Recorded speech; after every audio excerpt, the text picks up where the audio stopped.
Is this government dangerous? That's the topic of today's Dolan's Dispatch. It is a remark made by one of the listeners to this show, saying that that budget and Labour's approach to the economy and the country is dangerous. It stuck with me. I thought, yes, that is the word. So what do you think? How dangerous is this government? And in what way is it dangerous? Can you break it down for me? Leave me a voice note, 0344 499 1000. How about this from Nadia? Good morning, Mark. Got to be thick to introduce workers' rights on day one. Well, I agree, Nadia. You would have thought that, wouldn't you? Tony says, hello. All political party manifestos should be made legally binding.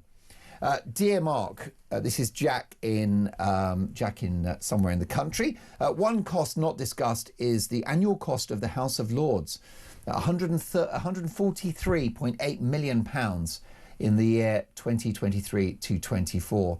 Sean says, good morning, Mark. So that incompetent fool, Rachel Reeves, increased taxes by around £40 billion last year and another £26 billion this year. Simple question. With another £70 billion of taxes we're paying, how can she be so deluded that she thinks we're going to feel better off and the economy will grow? It's beyond stupidity. We need an election now, says Sean in Gloucester. Good morning, Mark. This whole budget has been so demotivating. Just for example, the last 2 days, I've driven 1,100 miles and worked 22 and a half hours. So all the more I do, the less I get. I read yesterday that a lady on benefits had a benefit rise of £900 per month. And yet there's people like myself getting less for working their backsides off. I'm afraid we need a general election now. This government is not fit for purpose. That was Carl. Natasha, good morning, Mark. The reason I'll vote Reform is because while they may not succeed in everything they try to do, they care. They care about our country and the British people. They're not driven by socialist ideology, which puts hard-working Brits at the bottom.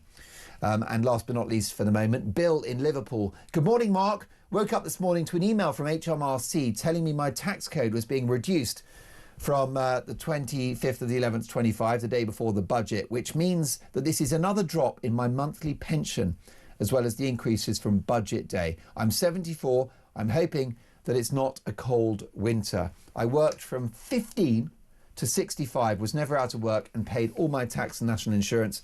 This government now make me envious as some of my neighbours, the ones that don't work and have Motability cars. Labour is dividing this society. Well, is this Labour government dangerous?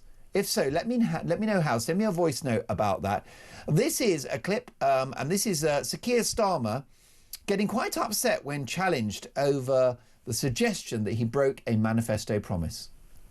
You said during the election that you wouldn't be able to pay for a lift in the child benefit cap. You said it's a difficult thing. I want to put it in my manifesto.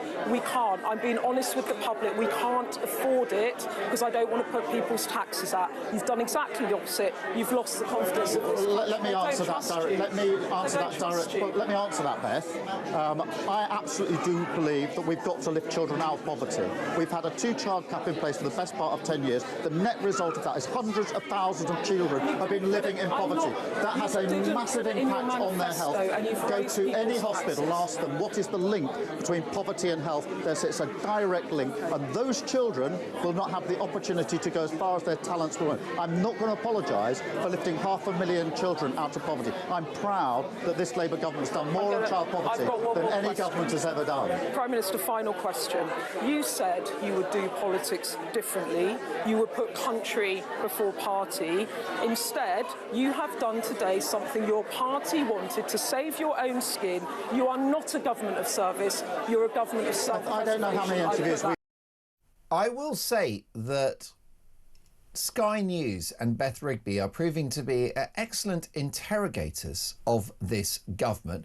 Beth Rigby, she's certainly not a raging Tory, is she? But she's exposed the lies at the heart of this administration, Charlie. Yeah, and she put that to Keir Starmer, the Prime Minister, very directly there. And he was obviously rattled. He didn't like the accusation. Which is just for all to see. It was a manifesto commitment broken. Promise made, promise broken, just like the increases in tax that he said he wasn't going to do. And we've seen that the weight of the backbenchers in the Labour Party, they do have sway over this government. You know, they couldn't get reforms through. They couldn't get a welfare bill of £5 billion saving through their backbenchers. They had to U-turn, and because of all of the other issues that are going on. And the reason why, in answer to your Dolan's dispatch today, is this government dangerous? It isn't the most dangerous, because actually if you had somebody like Ed Miliband, that is someone who is political, far much, I think, to the left of Keir Starmer, who would have a plan, it would be a far more dangerous plan, because he'd probably be able to execute it. The danger of this government is it doesn't have a plan. It decides things on an ad hoc basis. It doesn't have a strategy, so it doesn't know what direction it's going in. Now, that is dangerous. You know, you want someone in charge who knows what they're doing or knows what they're about. Keir Starmer doesn't know what he's about. Now, he's obviously changed his mind because of political ambitions, or because of the risk that he's in of losing his job to his backbenchers, and he's had to lift the two-child benefit cap. Yeah. He might believe that now. He obviously didn't a few months ago, or 18 months ago, but he might believe that now. It's okay to change your mind, but it's the politics of and the communication to the public to say, look, that's where we are, or that's where we want to be, or the situation has changed, and therefore we're changing along with it. But don't take the public for fools. Don't say there's this £22 billion black hole when there isn't one, when you've just raised, as one of your texts has pointed out, that there was 40 billion raised last year, another near 30 billion this year. There is no black hole. We're now being taxed to the hills, where there's a 26 billion headroom that the Treasury has to splash the cash. Yeah, and it's very noticeable from Wednesday's budget that Rachel Reeves has officially given up on growth, and she's officially given up on inflation. And those are probably the two main metrics of any successful economy. Exactly. And when, you deliver a budget and you try and say, and again, you're absolutely right, as part of their manifesto, it was growth. That was their central plank of their manifesto. She barely mentioned it on Wednesday. Barely mentioned it. And why? Because the OBR forecast, and whatever you think of the OBR, it gives forecasts, and so you've got to consider them at the very least. Well, I like the OBR. Do you know, I've been on their website this morning, and they've given me the plot line for next week's EastEnders. Yeah, Sharon Watts. She's gonna sleep with the lead barman at the Queen Vic. Oh, I wish I knew who they were. I get you. Everything for the OBR. They're amazing for their previews, I've got to say. You've got to follow their X account. You've got interest rates for next year. It's like Mystic Meg. Yes, exactly. But growth is down. It's projected to be growth down 1% year on year. 1%. We were celebrating 1%.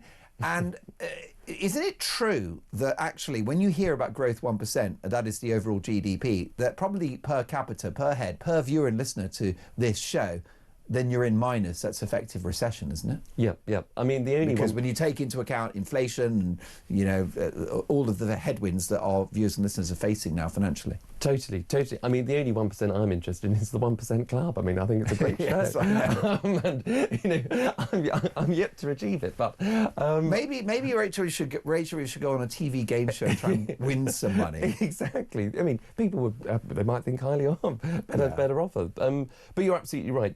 When there is inflation is still high, when growth is down, when taxes are up, when you can't get a job, where you can't employ another person if you're a business because you've got a business rate increase, because you've got a national living wage, a national minimum wage increase, where you've got national insurance contributions on the up. So it is very, very difficult for, again, the people who are the backbone of our economy. Those are the small and medium-sized businesses who employ people that want to grow, that want to innovate, and that want to invest. If all of that money is just snatched away and soaked up into the Treasury, then what does that say to people? Why should people invest in the UK? Why should anybody wake up today who has a brilliant idea say, you know what, I think Britain is the where I can test my idea, where I will invest my own money or borrow money to create my product, which will generate growth. Why would you do that here? Why would you indeed? You're just punished for doing so. Steve-O says, good morning, Mark. I'm retired, but still wake up very early,